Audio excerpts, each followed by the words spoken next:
تو یہ اسم پلس ظرف کا جو مجموعہ ہے یہ مرکب اضافی ہے، اور مرکب اضافی الا حرف جار سے مجرور ہو کے مرکب جاری بن گیا ہے۔ اب یہ مرکب جاری جو ہے متعلق ہو جائے گا یجمع فعل کے، تو فعل فاعل مفعول اور متعلق مل کے جملہ فعلیہ جو کہ اللہ مبتدا کی دوسری خبر بن جائے گا۔ لا ریب فیہ، اب قیامت کے دن کی صفت بتائی جا رہی ہے یا اس کا حال بتایا جا رہا ہے، دونوں ہی میننگز میں آپ اس کو لے سکتے ہیں۔ لا لائے نفی جنس ہے، ریبا اسم لائے نفی جنس ہے کیونکہ منصوب آیا ہے۔ اسم لائے نفی جنس منصوب ہوگا، مذکر ہوگا، ہلکے اعراب والا ہوگا، واحد ہوگا، یہ اس کی نشانیاں ہوں گی۔ اسم لائے نفی جنس اور فی ہی مرکب جاری کی شکل میں قائم مقام خبر لائے نفی جنس آ جائے گی، تو لائے نفی جنس اپنا اسم اور اپنی خبر کے ساتھ جملہ اسمیہ ہو جائے گا، جو کہ پیچھے والے جملے کے لیے حال بن جائے گا۔ حال یا پھر آپ اس کی صفت بھی کہہ سکتے ہیں، منصوب دونوں ہی ہو کے آ رہے ہیں کہ ایسا دن قیامت کی، یہ قیامت کی صفت ہے نا کہ جس کے واقعہ ہونے میں کوئی بھی شبہ نہیں ہے۔ ومن، اور کون ہے، واو حرف عطف ہے، اور من جو ہے استفہامیہ ہے، سوال کیا جا رہا ہے، پوچھا جا رہا ہے، تو چونکہ یہ استفہامیہ اسم ہے، اسم استفہام ہے اور جملے کے شروع میں آ رہا ہے، تو ہم اس کو مبتدا بنائیں گے۔ اور کون ہے یعنی کہ اس کے اندر آپ ایک کام کرنے والے کی کے بارے میں پوچھا جا رہا ہے، تو اس سے ہم اس کو مبتدا ہونے کا اسٹیٹس پتا چلا سکتے ہیں، کون ہے۔ اب اس کا مطلب ہے کوئی نہ کوئی اسم موجود ہے، ٹھیک ہے نا، جس کے بارے میں یہ پوچھا جا رہا ہے۔ اصدقو، زیادہ سچا، اصدقو جو ہے یہ اسم التفضیل ہے، مرفوع سٹیٹس کے ساتھ آیا ہے، لہٰذا ہم اس کو مبتدا کی خبر بنائیں گے، اور من اللہ ہی جو ہے مرکب جاری ہو کے اسم التفضیل کے متعلق ہو جائے گا، ٹھیک ہے۔ اس طریقے سے مبتدا اپنی خبر اور متعلق کے ساتھ، اور یہ حدیثاً چونکہ جملہ اسمیہ ہے لہٰذا اس میں مفعول نہیں ہوگا، یہ اس کی تمییز ہے۔ آپ دیکھیے کہ یہ بات کو واضح کر رہا ہے، کون زیادہ سچا ہے اللہ تعالیٰ سے، اب کس چیز میں سچا ہے یہ تو کلیئر کرے گی یہ تمییز بات میں، یعنی جو بات کہہ دی گئی حادثہ روٹ ورڈ کے ساتھ، اس یہ وضاحت کے لیے آئی ہے کون زیادہ میم سچا ہے۔ ممیز کیا ہوگا؟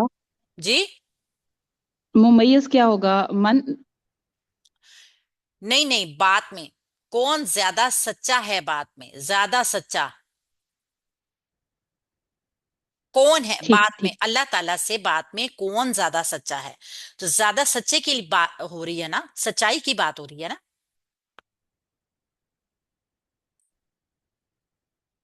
ویسے تو اگر اس کا ممیز دیکھے تو یہ اللہ تعالیٰ، یہ کون زیادہ سچا ہے اللہ تعالیٰ سے، اللہ تعالیٰ سے آئے گا نا، اب آگے بات واضح نہیں ہے، بات کی وضاحت کی گئی ہے بات میں، تو بات میں سچا اصدقو کون زیادہ سچا ہے، بات نام مکمل ہے، ممیز اللہ تعالیٰ کی ذات آئے گی یہاں پہ، بات میں تمییز آئے گی۔ ابھی ہم ممیز کو نہیں دیکھیں گے، اس کی وجہ یہ ہوگی کہ تھوڑی سی اس کی کنفیوژن ہو جائے گی، اس کی کلیریفیکیشن ابھی انشاءاللہ تعالیٰ نیکسٹ میں اور اچھے طریقے سے اس کو سمجھا کے دیں گے۔ پہلے ہم صرف تمییز کو دیکھیں گے کہ ایسی چیز جو کہ فعل میں بات میں ہو رہی ہے اس سے پیچھے والے جملے میں، اور عموماً ایک چیز اور نوٹ کیجئے کہ یہ جملہ اسمیہ میں زیادہ ہوتا ہے، یہ تمییز ہوتی ہے نا جملہ اسمیہ میں ہوتی ہے، کیونکہ مفعول استعمال نہیں ہوتا اس میں، اس کا مبتدا اور خبر کا پیٹرن ہوتا ہے، اور یہ خبر میں جو بات کی جا رہی ہوگی نا یہ اسی کی جو ہے تمییز بنتی ہے خبر کی، ٹھیک ہے۔ کون ہے زیادہ سچا اللہ تعالی سے بھی زیادہ بات میں، تو اب یہاں پہ ہمیں ایک چیز بتائی گئی ہے، پھر مبتدا اپنی خبر اور تمییز کے ساتھ مل کے جملہ اسمیہ خبریہ ہی ہو جائے گا۔ اچھا یہاں پہ ایک چیز کی جو وضاحت کی گئی ہے وہ یہ کی گئی ہے کہ اللہ رب العزت جو ہیں وہ ان کے علاوہ کوئی بھی معبود نہیں ہے۔ منافقین جو تھے نا ان کے اوپر تین چیزیں بہت زیادہ بھاری ہوتی تھی، ان کو بہت شاق گزرتی تھی، اور ان میں سے پہلی کیا تھی، ہجرت تھی، ایک تو وہ ہجرت، اور پھر دوسرا کیا تھا، قتال، جس سے وہ بہت زیادہ تکلیف محسوس کرتے تھے. اب یہاں پہ جو تیسری چیز آئی ہے نا، وہ اس کا ذکر آیا ہے. ایک تو یہ تھا کہ جو لوگ بوڑھے تھے، بیمار تھے، سفر کے قابل نہیں ہوتے تھے، ایک تو وہ بھی تھا، ان لوگوں کا بھی ذکر ہے یہاں پہ کہ قتال کرو، لوگوں کو چھڑاؤ. دارا اسلام میں نئے نئے داخل ہوئے ہیں، لیکن اپنے قبیلوں کے اندر ہی، جو کافر قبیلے ہیں نا، انہی کے اندر آرام سے رہ رہے ہیں، ہجرت بھی نہیں کرتے ہیں، تکلیف بھی برداشت نہیں کرتے ہیں. تو اللہ کے نبی صلی اللہ علیہ وسلم کی دعوت اور یہ تحریک کا جو معاملہ تھا نا ان کا پورا، اس کے ساتھ باطل طریقے سے رہتے تھے.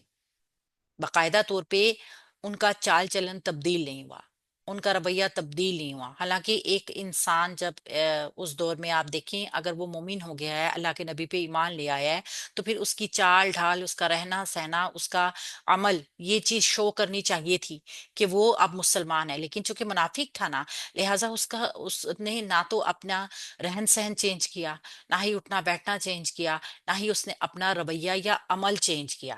تو اللہ کی دعوت اور تحریک جب اس مرحلے میں داخل ہو گئی، تو پھر کیا ہو گیا؟ باطل کے خلاف اقدام کرنے کا فیصلہ ہوا کہ جتنی بھی اہل ایمان کی طاقت دستیاب ہے، ان سب کو ایک ایک مرکز کے اوپر اکٹھا کیا جائے، تاکہ پتہ چل سکے کہ کون اللہ کے نبی کے ساتھ ہے اور کون ان کے ساتھ نہیں ہے.